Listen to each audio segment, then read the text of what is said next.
Lord hallelujah. കൊലോസ്യ ലേഖനം 2-ാം അധ്യായത്തിൻ്റെ 2-ാമത്തെ എപ്പിസോഡാണ് നിങ്ങൾ കേട്ടുകൊണ്ടിരിക്കുന്നത്. എന്നെ കേൾക്കുന്ന പ്രിയപ്പെട്ടവരെ, പൗലോസിൻ്റെ പോരാട്ടം എന്തിനു വേണ്ടിയാ? ക്രിസ്തു എന്ന ദൈവമർമ്മത്തിൻ്റെ പരിജ്ഞാനം, വിവേകപൂർണ്ണയുടെ സമ്പത്ത്, അത് പ്രാപിക്കണം. കൊലോസിലെ വിശ്വാസികൾ ദൈവസ്നേഹത്തിൽ ഏകീഭവിക്കണം. ഹൃദയങ്ങൾക്ക് ആശ്വാസം ഉണ്ടാകണം. ഇന്ന് ആശ്വാസമുള്ള ഒരു വിശ്വാസി ലോകത്തിലുണ്ടോ? പുകഞ്ഞുകൊണ്ടിരിക്കുന്ന വിശ്വാസികളാ ലോകത്തിലുള്ളതെന്ന് ഞാൻ പ്രസംഗിച്ചുകൊണ്ടിരിക്കുന്നത്. അഗ്നിപർവ്വതം പുകഞ്ഞുകൊണ്ടിരിക്കുന്നത് പോലെ സമാധാനമില്ലാത്ത, സന്തോഷമില്ലാത്ത, പ്രത്യാശയില്ലാത്ത പെന്തോക്കോ സമൂഹമാണ് നമ്മുടെ മുൻപിലുള്ളത്. ഞാൻ കിടന്നുറങ്ങുമ്പോഴും പ്രാർത്ഥിക്കും, കർത്താവ് ഇന്ന് രാത്രി വന്നാൽ ഓക്കെ, അല്ല പ്രഭാതം ശേഷിപ്പിക്കുന്നെങ്കിൽ ഈ ലോകത്ത് ജീവിക്കാൻ കൃപ തരണം എന്ന് പ്രാർത്ഥിച്ച് എഴുന്നേറ്റ് ജീവിതം നയിച്ച് മുമ്പോട്ട് പോവുക. എന്നെ കേൾക്കുന്ന പ്രിയപ്പെട്ടവരെ, ഞാൻ എന്തിനാണ് ഇത് വിളിച്ച് പറഞ്ഞത്? നമുക്ക് എന്ത് ലഭിക്കണം? ക്രിസ്തു എന്ന ദൈവമർമ്മത്തിൻ്റെ പരിജ്ഞാനം നമുക്ക് ലഭിക്കണം. ഓ പാസ്റ്ററേ, അത് ഭയങ്കരമാണല്ലോ. അതെ, ക്രിസ്തു എന്ന ദൈവമർമ്മത്തിൻ്റെ പരിജ്ഞാനവും വിവേകപൂർണ്ണ സമ്പത്തും പ്രാപിക്കണം. അത് ശരി, ഈ ലോകത്തിൻ്റെ സമ്പത്തല്ല. അല്ല, അപ്പോസ്തലന്മാർ അങ്ങനെ പഠിപ്പിച്ചില്ല. ഇന്നത്തെ കള്ളപ്രവാചകന്മാരും ദുരുപദേഷ്ടകന്മാരും ഈ ലോകത്തെ സമ്പത്തിന് വേണ്ടി അവർ ഉപദേശം പറഞ്ഞുകൊണ്ടിരിക്കുക. എറണാകുളം പട്ടണത്ത് കിടപ്പുണ്ട് കുറേ ദുരുപദേഷ്ടകന്മാർ. അവരുടെ വായി തുറന്നാൽ ഈ ലോകത്തിൻ്റെ സമ്പത്ത് സമ്പത്ത് സമ്പത്ത്. അഞ്ചലിൽ കിടപ്പുണ്ട് കുറേ എണ്ണം, സമ്പത്ത് സമ്പത്ത് സമ്പത്ത്. തിരുവനന്തപുരത്ത് ഒരു കണ്ടെയ്നർ കിടപ്പുണ്ട്, സമ്പത്ത് സമ്പത്ത് സമ്പത്ത്. 14 ജില്ലകളിലും കിടപ്പുണ്ട് ഈ ലോകത്തിൻ്റെ സമ്പത്ത് സമ്പത്ത് സമ്പത്ത് എന്നും പറഞ്ഞ് നിൽക്കുക. കോഴിപ്പോരിന് വേണ്ടി ഇങ്ങനെ നിൽക്കുന്ന പോലെ. 2 കോഴികൾ നമ്മൾ പോരടിക്കാൻ നേരത്ത് കണ്ടിട്ടില്ലേ? സമ്പത്ത് സമ്പത്ത്. അതവർക്ക് കിട്ടുന്നുമുണ്ട്. അതാണ് വിചിത്രം. ആളെ കൂട്ടി ഒരു കാശുണ്ടാക്കുന്നുമുണ്ട്. ശാന്തമായിട്ട് ഞാൻ ചോദിക്കുക, കൊലോസ്യയിലെ വിശ്വാസികൾ ക്രിസ്തു എന്ന ദൈവമർമ്മത്തിൻ്റെ പരിജ്ഞാനവും വിവേകപൂർണ്ണയുടെ സമ്പത്തും പ്രാപിക്കാൻ ഉപദേശം പറയുന്ന പാസ്റ്റർമാർ ഇന്ന് ലോകത്തുണ്ടോ? ഞങ്ങളുടെ എറണാകുളം പട്ടണത്തിലുണ്ടോ? കേരളത്തിലുണ്ടോ? ഇന്ത്യയുടെ 28 സംസ്ഥാനങ്ങളിലുണ്ടോ? കേരളത്തിലെ 14 ജില്ലകളിലുണ്ടോ? ലോകത്തിൻ്റെ 190 160 രാഷ്ട്രങ്ങൾ എത്ര ആയിക്കോട്ടെ, ഈ രാജ്യങ്ങളിലുണ്ടോ? ഉണ്ടെങ്കിൽ സന്തോഷം, ഇല്ലെങ്കിൽ കരഞ്ഞോണം. ദൈവമക്കൾ നിലവിളിച്ച് കരയണം. കർത്താവ് പറഞ്ഞത്, നിങ്ങൾ നിങ്ങളുടെ സന്തതികൾ ഓർത്ത് കരവി. ആത്മീയ സന്തതികൾ ഓർത്ത് കരയാനാണ് കർത്താവ് പറഞ്ഞത്. ഇടപ്രകാരമുള്ള സന്തതികൾ ഓർത്ത് കരഞ്ഞോ? ഞാൻ കരഞ്ഞുകൊണ്ടിരിക്കുക. എൻ്റെ മക്കളെയും മരുമക്കളെയും ചുറ്റിലേക്ക് കരഞ്ഞുകൊണ്ടിരിക്കുക. കാരണം വഴിവിട്ട് പോയിക്കൊണ്ടിരിക്കുന്നു എന്ന് പറഞ്ഞ് കരഞ്ഞുകൊണ്ടിരിക്കുക. പ്രമാണം ലംഘിച്ച് പോയിക്കൊണ്ടിരിക്കുന്നു എന്ന് പറഞ്ഞ് കരഞ്ഞുകൊണ്ടിരിക്കുക. എനിക്കതിനെ പറ്റുള്ളൂ. ഹല്ലേലൂയ. ഈ പ്രമാണം അനുസരിക്കാൻ ആർക്കും മനസ്സില്ല. ഇതനുസരിച്ചാൽ കഷ്ടപ്പാടുകളാണ്. അല്ലേ പൗലോസ് പറഞ്ഞത്? ക്രിസ്തുവിൻ്റെ നല്ല പഠനമായി എന്നോടുകൂടി കഷ്ട സഹിക്കുക. അപ്പോസ്തലൻ ഉപദേശം ആരെങ്കിലും കേട്ടനുസരിക്കാൻ ആഗ്രഹിക്കുന്നെങ്കിൽ നിങ്ങൾക്ക് കഷ്ടതയുണ്ടാകും, നിങ്ങൾക്ക് ബുദ്ധിമുട്ടുണ്ടാകും, നിങ്ങൾക്ക് ഞെരുക്കങ്ങളുണ്ടാകും, നിങ്ങൾ ഇടുക്ക് വഴിയിലൂടെ പോകേണ്ടി വരും. വാരിക്കോരിയുള്ള അനുഗ്രഹങ്ങളൊന്നും നിങ്ങൾക്ക് കിട്ടിയെന്ന് വരില്ല. ഉണ്മാനും ഉടുപ്പാനും ഉണ്ടെങ്കിൽ മതിയെന്ന് വിചാരിക്കേണ്ടി വരും.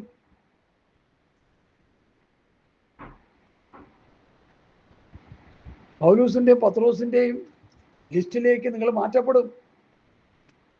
എന്താ ലിസ്റ്റ്? ആക്ഷേപിക്കാം. 100 പ്രാവശ്യം വായിച്ച് പറഞ്ഞാലും പലർക്കും അത് മനസ്സിലാകത്തില്ല. 1 കൊരിന്ത്യർ 4:9, ഞങ്ങൾ ലോകത്തിന് ദൂതന്മാർക്കും മനുഷ്യർക്കും കൂത്തുകാഴ്ചയായി തീർന്നിരിക്കുന്നു. ദൈവം അപ്പോസ്തലന്മാരായ ഞങ്ങളെ ഒടുക്കത്തവരായി മരണവിധിയിൽ ഉൾപ്പെട്ടവരെ പോലെ നിർത്തി എന്നെനിക്ക് തോന്നുന്നു. നിങ്ങൾ ക്രിസ്തു നിമിത്തം പോഷന്മാർ, നിങ്ങൾ ക്രിസ്തുവിൽ വിവേകികൾ, നിങ്ങൾ ബലവാന്മാർ, നിങ്ങൾ മഹത്തുക്കൾ, ഞങ്ങൾ ബലഹീനർ. ഈ നാഴിക വരെ നിങ്ങൾ വിശന്നും ദാഹിച്ചും കുത്തുകൊണ്ടും സ്ഥിരവാസം കൂടാതെ ഇരിക്കുന്നു. സ്വന്തം കൈയാൽ വേല ചെയ്ത് അധ്വാനിക്കുന്നു. ശകാരം കേട്ടിട്ട് ആശീർവദിക്കുന്നു. ഉപദ്രവം കേട്ടിട്ട് സഹിക്കുന്നു. ദൂഷണം കേട്ടിട്ട് നല്ല വാക്ക് പറയുന്നു. ഞങ്ങൾ ലോകത്തിൻ്റെ ചവറ് പോലെയും ഇന്നുവരെയും സകലത്തിൻ്റെ അഴുക്കായി തീർന്നിരിക്കുന്നു. 1 കൊരിന്ത്യർ 4:9, 11, 12, 13 വാക്യങ്ങൾ കാണാപ്പാടം ദൈവമക്കൾ എല്ലാവരും പഠിച്ചോണം. കർത്താവിൻ്റെ കൂടെ നടന്ന ശിഷ്യന്മാർ ആ അവസ്ഥയിലായിരുന്നു. ഇന്നത്തെ ശിഷ്യന്മാരുടെ ജീവിത അനുഭവം അല്ലവേ അല്ല അല്ല അല്ല. 3 തരം ഉറപ്പിച്ചിരിക്കുകയാണ്, ലേലം ഉറപ്പിക്കുന്ന പോലെ. കർത്താവിൻ്റെ കൂടെ നടന്ന ശിഷ്യന്മാർ, കർത്താവിൻ്റെ കൂടെ നടന്നവർ. കഴിഞ്ഞ പ്രാവശ്യത്തെ ലേഖനത്തിൽ കണ്ടതുപോലെ ഞങ്ങൾ കണ്ടു, കേട്ടു, തൊട്ടു, നോക്കി, ആ ഗ്രൂപ്പിൽപ്പെട്ടവർ. ഇന്നത്തെ പാസ്റ്റർമാരും ശുശ്രൂഷകന്മാരും അല്ലവേ അല്ല. അവരെല്ലാം കർത്താവിൻ്റെ കൂടെ അല്ല നടക്കുന്നത്, മറ്റൊരു കർത്താവിൻ്റെ അടിമകളായിട്ട് അവർ തീർന്നിരിക്കുക. ഏത് കർത്താവാണെന്ന് ഞാൻ നിങ്ങളോട് പറയേണ്ട കാര്യമില്ല. പ്രബുദ്ധരായ നിങ്ങൾ അത് മനസ്സിലാക്കിക്കൊള്ളും എന്ന് ഞാൻ അനുമാനിക്കുന്നു. സ്തോത്രം, ഹല്ലേലൂയ. അപ്പൊ ക്രിസ്തു എന്ന ദൈവമർമ്മത്തിന്റെ പരിജ്ഞാനവും വിവേകപൂർവ്വ സമ്പത്തും പ്രാപിക്കാനായിട്ട് അപ്പോസ്തലന്മാർ എന്ത് ചെയ്തു? വലിയ പോരാട്ടം കഴിച്ചു, വലിയ പോരാട്ടം കഴിച്ചു. ആരോട്? ലോകത്തോടും ജഡത്തോടും പിശാചിനോടും അവർ യുദ്ധം ചെയ്ത് ആണ് അവർ ജീവിച്ചത്.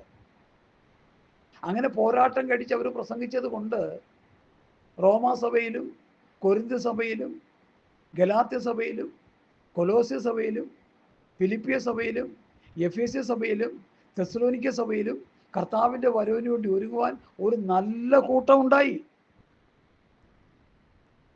അതല്ലേ നമുക്ക് വേണ്ടത്?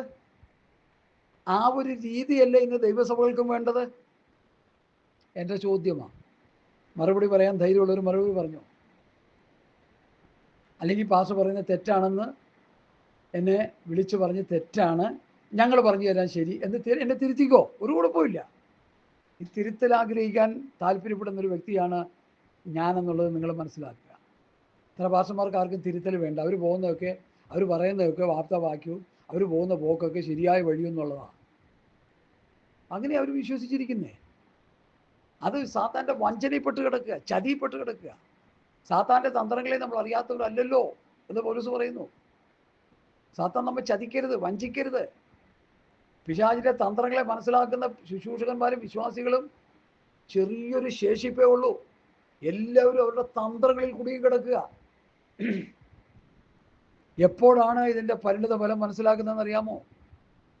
കർത്താവ് ഒന്ന് സഭയെടുത്ത് കഴിയുമ്പോൾ, അയ്യോ ഞങ്ങൾക്ക് പോകാൻ പറ്റിയില്ലല്ലോ, ഈ ഉപദേശം അവഗണിച്ചാൽ അത് സംഭവിക്കുമെന്ന് തന്നെ തീർത്തും പറയും ഞാൻ.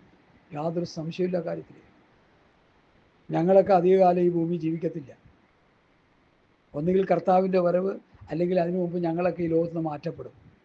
ഞാൻ മാറ്റപ്പെട്ടാലും എൻ്റെ ആഗ്രഹം അവസാന ശ്വാസം തീരുന്നത് വരെയും ഈ പഥ്യവചനം, പഥ്യോപദേശം അനുസരിച്ച് ജീവിച്ചും പ്രസംഗിച്ചും ഈ ലോകത്തിൽ നിന്ന് മാറ്റപ്പെടണമെന്നുള്ള ഒരൊറ്റ ആഗ്രഹമേ എനിക്കുള്ളൂ. മറ്റാഗ്രഹങ്ങളൊന്നുമില്ല. വചനം പ്രസംഗിക്കുക, സമയത്ത് അസമയത്ത് ഒരുങ്ങിയിരിക്കുക, ഈ പഥ്യവചനം സ്പ്രെഡ് ചെയ്യുക, അനേകർക്ക് ഇത് പകർന്നു കൊടുക്കുക. സ്വർഗത്തിലെ ദൈവം എനിക്ക് തന്ന ഈ വചന വെളിപ്പാട് അനേകർക്ക് പകർന്നു കൊടുത്ത് കാലയവനിക്കുള്ളിൽ പോകണമെന്ന് മാത്രമേ എനിക്ക് ആഗ്രഹമുള്ളൂ. അതിനുവേണ്ടി ഒത്തിരി വേദന സഹിക്കുന്നുണ്ട്, അതിനുവേണ്ടി ഒത്തിരി കഷ്ടത സഹിക്കുന്നുണ്ട്, അതിനുവേണ്ടി ഒത്തിരി ബുദ്ധിമുട്ട് സഹിക്കുന്നുണ്ട്. അതെല്ലാം സഹിപ്പാനുള്ള കൃപ കർത്താവ് തന്നുകൊണ്ടിരിക്കുന്നു. അതാണ് ഏറ്റവും വലിയ സന്തോഷം. അതുകൊണ്ട് എന്നെ കേൾക്കുന്ന പ്രിയപ്പെട്ടവരെ, ഞാൻ പറയുന്നത് തെറ്റാണെങ്കിൽ എന്നെ തിരുത്താനുള്ള പൂർണ്ണ സ്വാതന്ത്ര്യം നിങ്ങൾക്കുണ്ട്. അത് വചനത്തിലൂടെ ആയിരിക്കണം ആ തിരുത്തൽ. അത് മാത്രമേ ഉള്ളൂ. പണത്തിന് വേണ്ടിയും കസേരയ്ക്ക് വേണ്ടിയും സ്ഥാനമാനങ്ങൾക്ക് വേണ്ടിയും ഈ ഭൂമിയിൽ ലക്ഷറി ലൈഫ് നയിക്കാനാണ് അനേകർ പുസ്തകം കയ്യിലെടുത്തിരിക്കുന്നത്. അത് ഞാൻ എൻ്റെ കൺമുമ്പിൽ കണ്ടുകൊണ്ടിരിക്കുക. എന്നാൽ ഞങ്ങൾ അങ്ങനെയല്ല. അപ്പോസ്തലന്മാർ അങ്ങനെയല്ലായിരുന്നു. അവരുടെ ഫോളോവേഴ്സ് ആയിരിക്കുന്ന നമ്മളും അങ്ങനെ ആകരുത്. നമ്മളെന്തിനു വേണ്ടി കർത്താവിനെ പിൻപറ്റണം? നിത്യജീവന് വേണ്ടി. പരദേശി മോക്ഷയാത്രയുടെ ലക്ഷ്യം എന്തായിരുന്നു? മോക്ഷയാത്ര, പരദേശിയായി ജീവിച്ച് മോക്ഷത്തിൽ പ്രവേശിക്കണം. ജോൺ ബനിയൻ്റെ പരദേശി മോക്ഷയാത്ര എവിടെയെങ്കിലും കിട്ടുമെങ്കിൽ വായിച്ച് പഠിക്കുക. ഈ ദുഷ്ടലോകത്ത് നിന്ന്, ഗലാത്യർ 1:3, ഈ ദുഷ്ടലോകത്ത് നിന്ന് നമ്മെ വിടുവിക്കേണ്ടതിന്, ഈ ദുഷ്ടലോകത്ത് നിന്ന് നമ്മളെ വിടുവിക്കേണ്ടതിന് 1 യോഹന്നാൻ 5:19 സർവ്വലോകവും ദുഷ്ടന്റെ അധീനത്തിലേക്ക് കിടക്കുന്നു, ദുഷ്ട പിശാചിൻ്റെ അടിമലോകത്തിൽ കിടക്കുന്ന ഈ ലോകത്തിൽ നമ്മൾ വിടുവിക്കേണ്ടതിനാണ് കർത്താവ് രക്തം ചിന്തിയത്. അതിനാണ് കർത്താവ് നമ്മെ ഈ ഭൂമിയിലേക്ക് സ്തോത്രം ഭൂമിയിൽ നമ്മളെ തിരഞ്ഞെടുത്തത്. അതിനാണ് കർത്താവ് ഈ ഭൂമിയിലേക്ക് വന്നത്. കാണാതെ പോയതിനെ തിരഞ്ഞെടുപ്പാനാണ് മനുഷ്യപുത്രൻ വന്നത്. കർത്താവ് ഈ ഭൂമിയിലേക്ക് വന്നത് ഈ രക്ഷണ്യ വചനങ്ങൾ തന്നതിൻ്റെ ഗോളെന്താണ്, ലക്ഷ്യമെന്താണ്? നമ്മളെ സമ്പന്നരാക്കാനല്ല. സമ്പന്നരാക്കാനാണെന്ന് അല്ലെന്ന് പറഞ്ഞാൽ അതിൽ തെറ്റുണ്ട്, സമ്പന്നരാക്കാനാണ്. പക്ഷെ അത് ഭൗതിക സമ്പത്തല്ലെന്ന് പഠിക്കണം.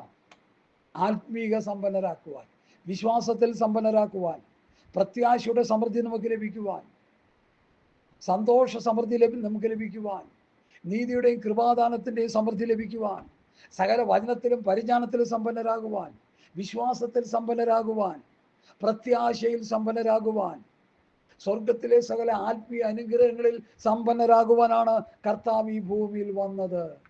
അതിനുവേണ്ടിയാണ് കർത്താവ് രക്തം ചിന്തിയത്. ഞാൻ ഈ പറഞ്ഞ കാര്യങ്ങളെ തിരിച്ചിട്ട് പ്രസംഗിച്ചു കൊണ്ടിരിക്കുക. ഇന്നത്തെ ന്യൂ ജനറേഷൻ പാസ്റ്റർമാരും പ്രായമുള്ളവരെന്ന് പറയുന്ന പോലും പലരും,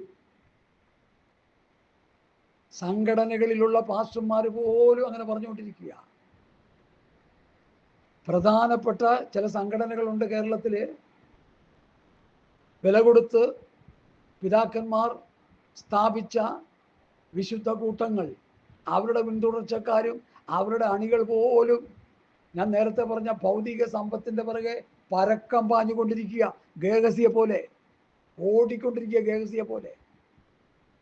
ഗേഹസി പോയി തിരിച്ചു മേടിച്ച് വന്നപ്പോൾ എന്തോ കിട്ടി? കുഷ്ഠം കിട്ടി. കുഷ്ഠം പാപത്തിന് നിഴല. രക്ഷിക്കപ്പെട്ട് സ്നാനപ്പെട്ട് അഭിഷേകം പ്രാപിച്ച് കർത്താവിൻ്റെ വേല ചെയ്തു, വിശ്വാസ ജീവിതം നയിച്ചു എന്ന് പറയുന്നതിൽ അർത്ഥമില്ല. അവസാന ശ്വാസം വരെയും ആ വ്യവസ്ഥയിൽ നിന്ന് മരിക്കണം. ഇല്ലെങ്കിൽ കുഷ്ഠം പിടിക്കും, പാപം പിടിക്കും. പാപം ചെയ്ത ദേഹി മരിക്കും. ആത്മമരണത്തെയാണ് കാണിക്കുന്നത്. ശാരീരിക മരണവും ആത്മമരണവും സംഭവിക്കും.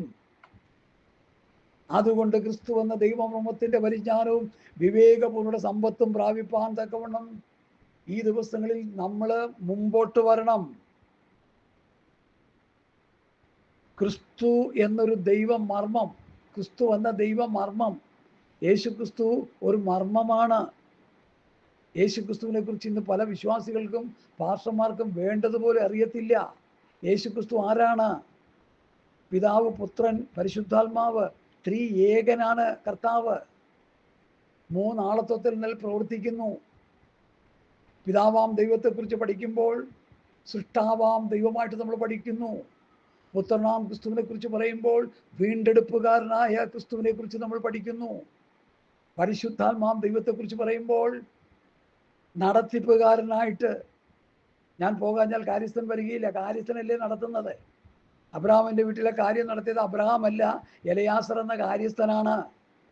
മോന് പെണ്ണന്വേഷിക്കാൻ പോയതും കാര്യസ്ഥനാണ്. ഇന്ന് പെണ്ണന്വേഷിക്കുന്ന അവരവർ തന്നെ തിരഞ്ഞെടുക്കുക. അവരവരെ തിരഞ്ഞെടുത്തു കഴിഞ്ഞാൽ അതിൻ്റെ കട്ടത നമ്മൾ പേറും. യാതൊരു സംശയമില്ല കാര്യത്തിൽ.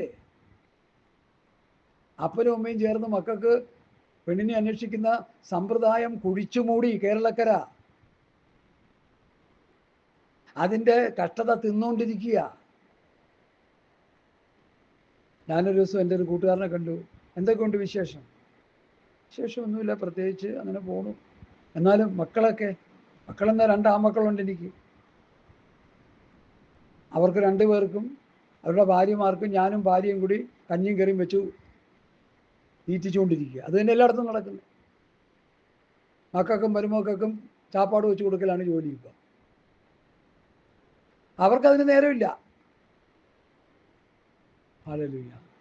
ആ മനുഷ്യൻ ഹൃദയം തകർന്ന് എന്നോട് പറഞ്ഞു, എനിക്ക് 2 ആൺമക്കളുണ്ട്. അല്ല, ഒരുവൻ എന്ത് ചെയ്തു? ഒരു പെണ്ണിനെ കൊണ്ടുവന്നു, ഒരു റൂമിൽ കയറി താമസിച്ചു. മറ്റവൻ എന്ത് ചെയ്തു? വേറൊരു പെണ്ണിനെ കൊണ്ടുവന്നു. ചിലപ്പോൾ കാശൊക്കെ ജോലി എടുത്ത് കൊടുക്കുന്നുണ്ടാവാം, എനിക്കറിയത്തില്ല. അതിനെക്കുറിച്ച് ഞാൻ വിശദമായിട്ട് ചോദിച്ചില്ല. ഞങ്ങളെ അവർ 2 പേരെയും തീറ്റിച്ചുകൊണ്ടിരിക്കുക. അപ്പോൾ ആ കുടുംബത്തിൻ്റെ ഓർഡർ തെറ്റിയില്ലേ? ഇത് നമ്മളെ വിളിച്ചറിയിക്കുന്നത് ഉൽപ്പത്തി പുസ്തകം 6-ാം അധ്യായത്തിലേക്കാണ്.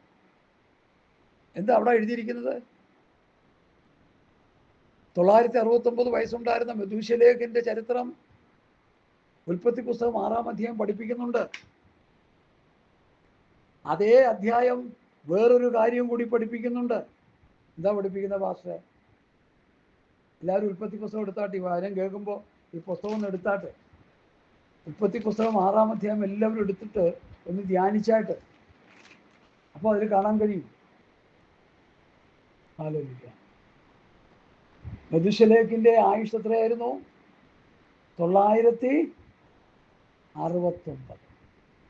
മെഥൂശലഹിന്റെ ആയുസ് ആകെ 969 സംവത്സരം.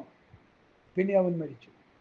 അതേ അധ്യായത്തിൽ, അതേ പേപ്പറിൽ, അതേ താളിൽ, അധ്യായം അതല്ല, സോറി, അധ്യായം 5, പക്ഷെ അതേ ആ ബൈബിളിൻ്റെ ഒരൊറ്റ ആ പേജിലാണ് കിടക്കുന്ന. പഴയ ബൈബിളിൽ, ബൈബിൾ സൊസൈറ്റി പ്രിന്റ് ചെയ്ത പഴയ ബൈബിളിൽ അതേ പേജിൽ 27-ാം വാക്യം, 5-ാം പേജിൽ 27-ാം വാക്യത്തിലാണ് ആ മെഥൂശലഹിന്റെ 969 എന്നുള്ള ഭാഗം കാണുന്നത്. അതേ പേജിൻ്റെ 6-ാം അധ്യായത്തിൽ മനുഷ്യൻ തനിക്ക് ബോധിച്ചതുപോലെ നടന്നു. ദൈവത്തിൻ്റെ പുത്രന്മാർ മനുഷ്യരുടെ പുത്രന്മാരെ സൗന്ദര്യമുള്ളെന്ന് കണ്ടിട്ട് തങ്ങൾക്ക് ബോധിച്ച ഏവരെയും ഭാര്യമാരായി എടുത്തു. അങ്ങനെ ഭാര്യമാരായി എടുത്തപ്പോൾ ദൈവം എന്ത് ചെയ്തു? ദൈവത്തിൻ്റെ പരമാധികാരം പ്രയോഗിച്ചു. അപ്പോൾ യഹോവ മനുഷ്യനിൽ എൻ്റെ ആത്മാവ് സദാകാലം വാദിച്ചു കൊണ്ടിരിക്കയില്ല, അവൻ ജഡം തന്നെയല്ലോ, എങ്കിലും അവൻ്റെ കാലം 120 സംവത്സരമാകും എന്ന് അരുളി ചെയ്തു. ശ്രദ്ധിച്ചേ, ഞാനിത് പല പ്രാവശ്യം പറഞ്ഞിട്ടുണ്ട്. നിങ്ങൾ മറന്നുപോയെങ്കിൽ നിങ്ങൾ ഒന്നുകൂടി ഓർപ്പിക്കുക ചെയ്യുന്നത്. മനുഷ്യൻ്റെ ആയുസ് എത്രയായി? 120 സംവത്സരമായി. എത്ര ഉണ്ടായിരുന്നതിൽ നിന്ന് 969 വരെ ജീവിച്ച മെഥൂശലഹിന്റെ ആയുസ്സുമായി തുലനം ചെയ്യുമ്പോൾ ഇവിടെ എത്രയായി? 120 സംവത്സരം. എത്ര വർഷം കുറഞ്ഞു ദൈവമക്കളെ!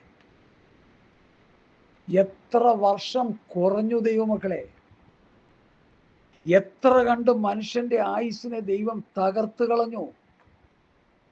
എത്ര കണ്ട് മനുഷ്യന്റെ ആരോഗ്യത്തെയും ആയുസ്സിനെയും ദൈവം തകർത്ത് തരിപ്പണമാക്കി! അതിൻ്റെ പരിണിതഫലം ഈ പ്രസംഗിച്ചുകൊണ്ടിരിക്കുന്ന ഞാനും നിങ്ങളും അനുഭവിക്കുന്നില്ലേ?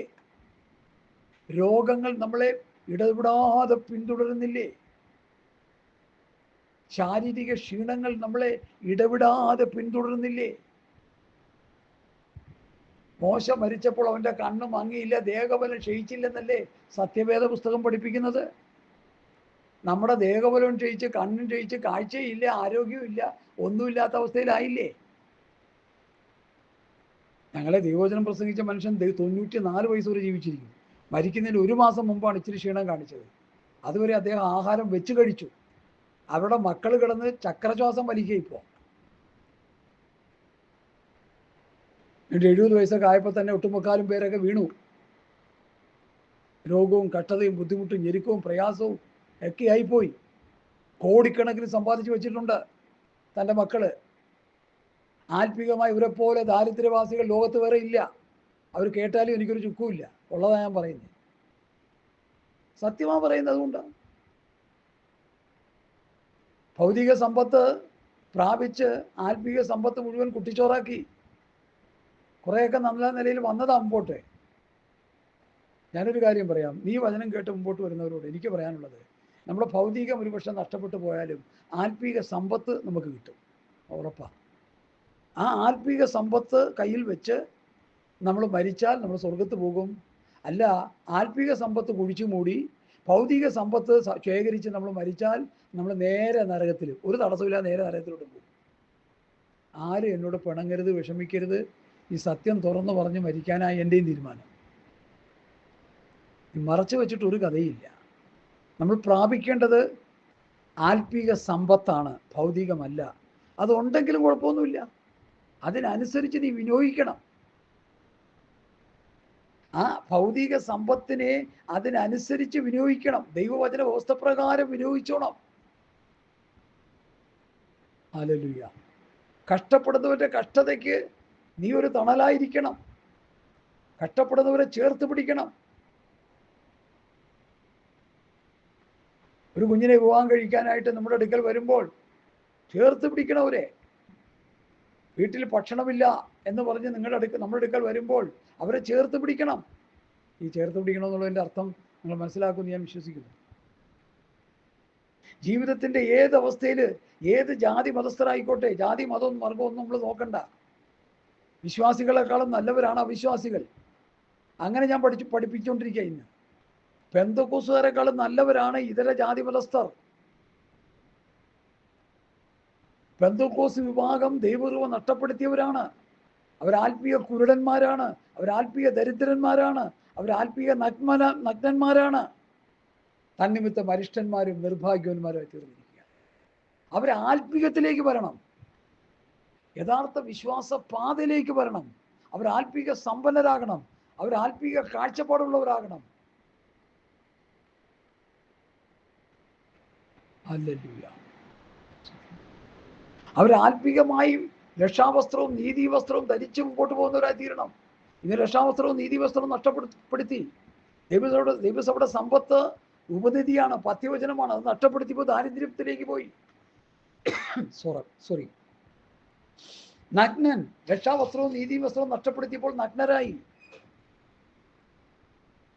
കുരുടനാരാ? പരിശുദ്ധാത്മാവിലുള്ള കാഴ്ചപ്പാടിൽ, പരിശുദ്ധാത്മാവിൽ ആത്മനിറവൻ ജീവിതം നയിക്കുന്ന അവസ്ഥയിലേക്ക് നിന്നും വ്യത്യസ്തപ്പെട്ടപ്പോൾ, ജഡത്താൽ നടത്തപ്പെട്ടവരായപ്പോൾ എന്തായി മാറി? അവർ കുരുടന്മാരായി.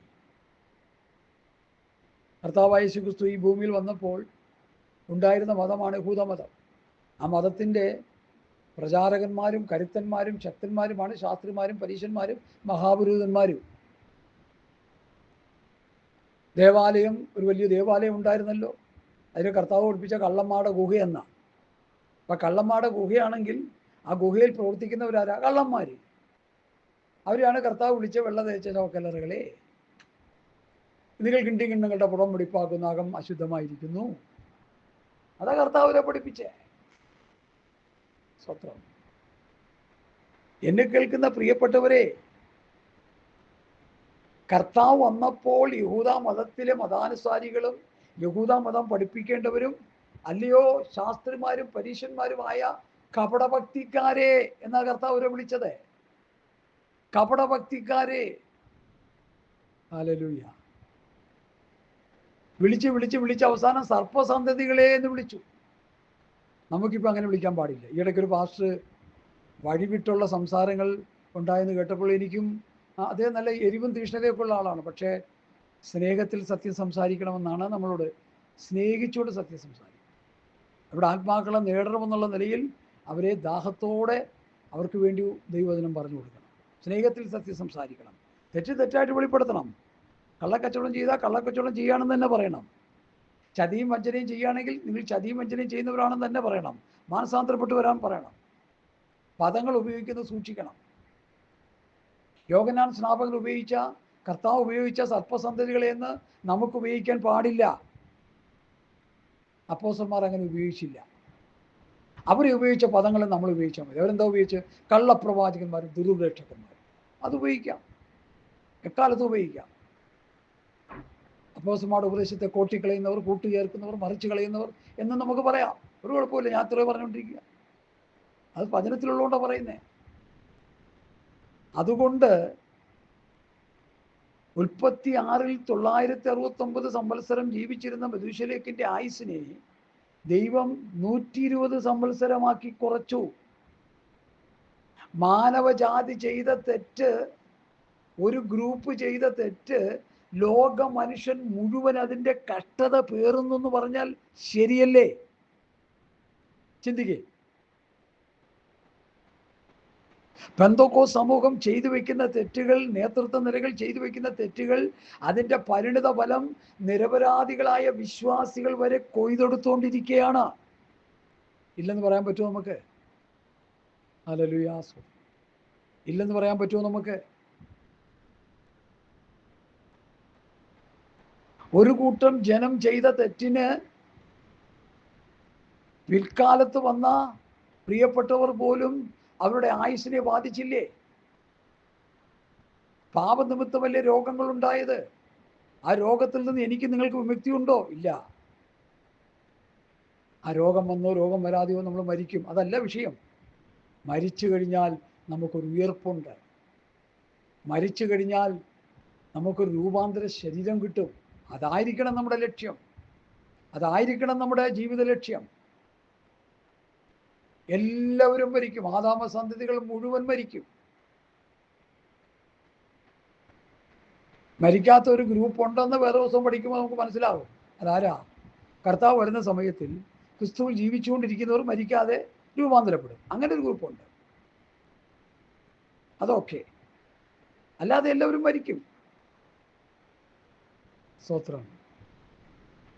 അതുകൊണ്ട് ഞാൻ വളരെ ഭയത്തോടെ വിറയലോടെ പറയട്ടെ, കൊലോസ്യയിലെ വിശ്വാസികൾ ക്രിസ്തുവെന്ന ദൈവമർമ്മത്തിൻ്റെ പരിജ്ഞാനം പ്രാപിക്കുവാൻ വലിയ പോരാട്ടം കഴിച്ചെങ്കിൽ ബഹുമാനപ്പെട്ട പാസ്റ്റർമാരും വിശ്വാസികളും സുവിശേഷകന്മാരും അവൻ ചിലരെ അപ്പോസ്തലന്മാരായി, പ്രവാചകന്മാരായി, ചിലരെ സുവിശേഷകരായി, ഇടയന്മാരായി, ഉപദേഷ്ടാക്കന്മാരായി നിയമിച്ചിരിക്കുന്നു.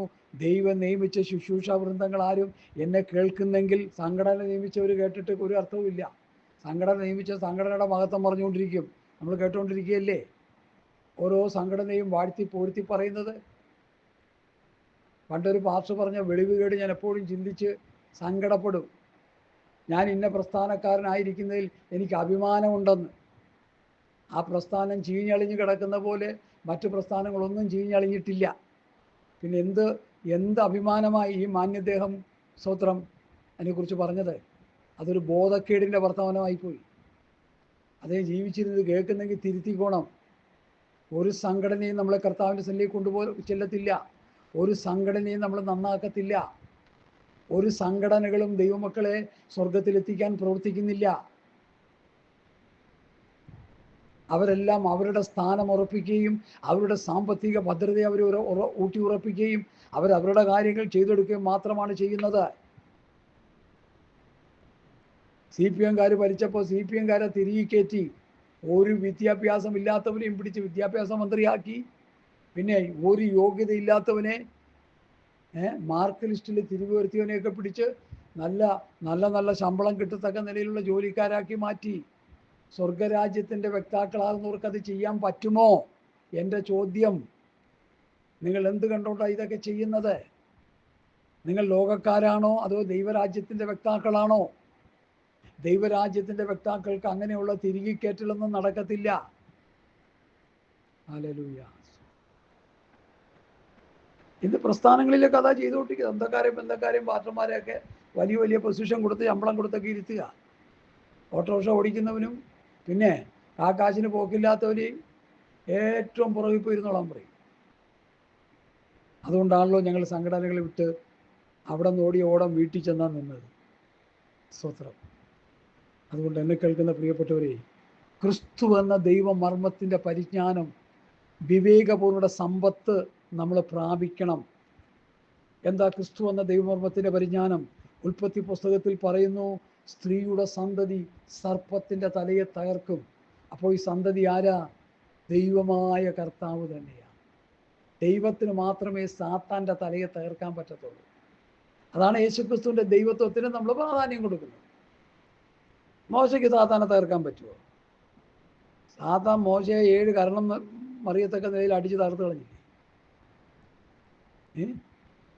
ഒന്ന് ഊതുമ്പോൾ 7 കരണം മറിയുന്നവൻ എന്ത് സാത്താൻ്റെ തലയെ തകർക്കാനാ? ഇടയ്ക്ക് ചില പാസ്റ്റർമാർ പറയുന്നുണ്ട് സാത്താൻ്റെ കോട്ടകളെ നമ്മൾ ഇടിക്കാൻ പോവാണ്. യവനെയൊക്കെ എന്നേ സാത്താൻ ഇടിച്ച് മറിച്ച് പൊടിച്ചിട്ടിരിക്കുക, നിലംപരിയായി കിടക്കുക, അവിടെ കിടന്നുണ്ടായി പറച്ചില്. സ്തോത്രം. നിലത്ത് കിടന്ന് എഴുന്നേക്കാൻ പറ്റാത്ത അവസ്ഥയിൽ കിടന്ന് ശത്രുവിനെ വെല്ലുവിളിക്കുക, പിശാചിൻ്റെ അടിയേറ്റ് നിലത്ത് കിടക്കുക. ഹല്ലേലൂയ. ദൈവവചന വ്യവസ്ഥ വിട്ടുപോകുമ്പോൾ സാത്താൻ്റെ കയ്യിൽ ദൈവം ഏൽപ്പിച്ചു കൊടുക്കും. സഹോദരങ്ങളെ, നമ്മൾ മനസ്സിലാക്കണം. പിന്നെ അവനെ കൊണ്ടു നടക്കുന്ന സാത്താനാ, ദൈവമല്ല. ഇത് നമ്മൾ നന്നായിട്ട് മനസ്സിലാക്കണം. ക്രിസ്തു എന്ന ദൈവമർമ്മത്തിൻ്റെ പരിജ്ഞാനവും വിവേകമുള്ള സമ്പത്തും പ്രാപിപ്പാൻ തക്കവണ്ണം ദൈവദാസന്മാർ വിശ്വാസികളെ വചനം പ്രസംഗിച്ച് കേൾപ്പിക്കണം, പ്രബോധിപ്പിക്കണം, പഠിപ്പിക്കണം. റോമാസഭയെ ദൈവവചനം പഠിപ്പിച്ചു. നിങ്ങൾ പഠിച്ച ഉപദേശത്തിന് വിപരീതമായി. റോമാലേഖനം 16-ാം അധ്യായത്തിൽ അത് പറയുമ്പോൾ റോമർ 6 എന്താ പറയുന്നത്? നിങ്ങളെ പഠിപ്പിച്ച ഉപദേശരൂപം, നിങ്ങളെ പഠിപ്പിച്ച ഉപദേശരൂപം, നിങ്ങൾ പഠിച്ച ഉപദേശരൂപം, നിങ്ങൾ പഠിച്ച ഉപദേശരൂപം. ആര് പഠിപ്പിക്കുന്നു? ആര് പഠിക്കുന്നു? ചോദ്യചിഹ്നം. മറുപടിയില്ല. അതുകൊണ്ട് എന്നെ കേൾക്കുന്ന വാത്സല്യ ദൈവമക്കളെ, ഈ ദിവസങ്ങളിൽ നമ്മൾ കർത്താവിൻ്റെ സന്നിധിയിലിരുന്ന് ദൈവവചനം വായിച്ചു പഠിക്കണം. പരിശുദ്ധാത്മാവ് നിങ്ങളെ പഠിപ്പിക്കും. അല്ലെങ്കിൽ ഈ പഠിപ്പിക്കാൻ അറിയാവുന്ന വ്യക്തികളെ നിങ്ങൾ വിളിച്ചു വരുത്തണം വീട്ടിൽ. അപ്പോസ്തലന്മാരുടെ ഉപദേശം പഠിപ്പിക്കുന്ന സഹോദരന്മാർ, പാസ്റ്റർമാരുണ്ട്. അവരെ വിളിച്ചു വരുത്തണം. അവർ കുറവാണ്. അവർ വന്ന് നിങ്ങളെ പഠിപ്പിക്കും. അതിൻ്റെ റൂട്ട് പഠിപ്പിച്ചു തരും. എങ്ങനെ പഠിക്കണം, എങ്ങനെ പഠിപ്പിക്കണമെന്ന് അവർ പഠിപ്പിച്ചു തരും. ഒരു ഗുരുവിൻ്റെ ആവശ്യമുണ്ട് നമുക്ക്. ഒരു ഗുരുവിൽ നിന്നാണ് ഞാനിത് പഠിച്ചത്. യേശുക്രിസ്തുവാകുന്ന ഗുരുവിൽ നിന്നാണ് 12 ശിഷ്യന്മാർ പഠിച്ചത്. സോക്രട്ടീസിന് ഗുരുക്കളുണ്ട്, ശിഷ്യന്മാരുണ്ട്. അരിസ്റ്റോട്ടലിന് ശിഷ്യന്മാരുണ്ട്. ലെനിന് ശിഷ്യന്മാരുണ്ട്. ശ്രീനാരായണ ഗുരുവിന് ശിഷ്യന്മാരുണ്ട്. സോക്രട്ടീസിന് ശിഷ്യന്മാരുണ്ട്. എന്ന് പറഞ്ഞ പോലെ യേശു ക്രിസ്തുവിന് ശിഷ്യന്മാരുണ്ട്. ആ ശിഷ്യന്മാരാണ് ലോകത്തെ പഠിപ്പിച്ചത്. നീചരായി ഗണിച്ചിരുന്ന പേത്രനാദിയായ ധീവരരെ ശേഷി കൊണ്ട് അലങ്കരിച്ചു, പരം പ്രേഷണം ചെയ്ത അവനിയിൽ ഗുരുക്കളാക്കി. നീചരായി, മുക്കുവന്മാരായി ഗണിച്ചിരുന്ന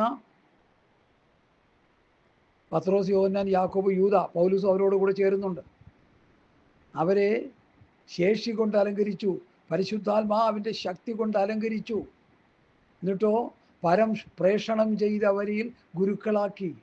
ലോകത്തെ യേശുക്രിസ്തുവിനെ പ്രസംഗിച്ച് ശിഷ്യന്മാരെ ഉണ്ടാക്കുവാൻ ഈ ചാള പിടിച്ച് നടന്ന പത്രോസ്, യോഹന്നാൻ, യാക്കോബ്, യൂദ, അന്ത്രയോസ് അവരെ എന്ത് ചെയ്തു? കർത്താവ് പരിശുദ്ധാത്മാവിനാൽ നിറച്ചു. കൂട്ടത്തിൽ അഗ്രഗണ്യനായ പൗലൂസിനെയും ശിഷ്യന്മാരെ പോലെ താഴ്ന്നു വരുവാൻ അവനിവിടെയായിത്തീരും. ഇന്നിപ്പോൾ കനാനേക്കാരൻ ക്രിസ്ത്യാനി എന്ന് പറഞ്ഞാൽ ആ പെന്തക്കോസ്താനാണെന്ന് പറഞ്ഞാലും പഴയ കനാനക്കാരെ വിടാത്തവരെ എനിക്കറിയാം. ഞങ്ങൾ കനാനക്കാരെന്ന് പറഞ്ഞിരിക്കുക. ഇവരൊന്നും മാനസാന്തരപ്പെട്ടവരല്ല. ഇവരൊന്നും വീണ്ടും ജനനം പ്രാപിച്ചവരല്ല. വീണ്ടും ജനനം പ്രാപിച്ചു കഴിഞ്ഞാൽ കനാനക്കാരനെന്നോ മർത്തോമക്കാരനെന്നോ സീസൈക്കാരനെന്നോ പെന്തക്കോസ്തുകാരനെന്നോ ഒന്നുമില്ല. വീണ്ടും ജനിച്ച ദൈവമക്കൾ ഒന്നാണ്. ബർബറൻ, ശകൻ, ദാസൻ, പറയൻ, പുലയൻ, ക്രിസ്ത്യാനി, എന്നാ അച്ചായൻ, ഒന്നുമില്ല. ഏത് വലിയ ക്രിസ്ത്യാനിയും ഏത് വലിയ ഹിന്ദുവും ഏത് വലിയ മുസൽമാനും രക്ഷിക്കപ്പെട്ട് കഴിഞ്ഞാൽ അവരെല്ലാം വി ആർ ബ്രദേഴ്സ്. നമ്മൾ സഹോദരന്മാരാണ്. നമ്മൾ ദൈവത്തിൻ്റെ മക്കളാണ്.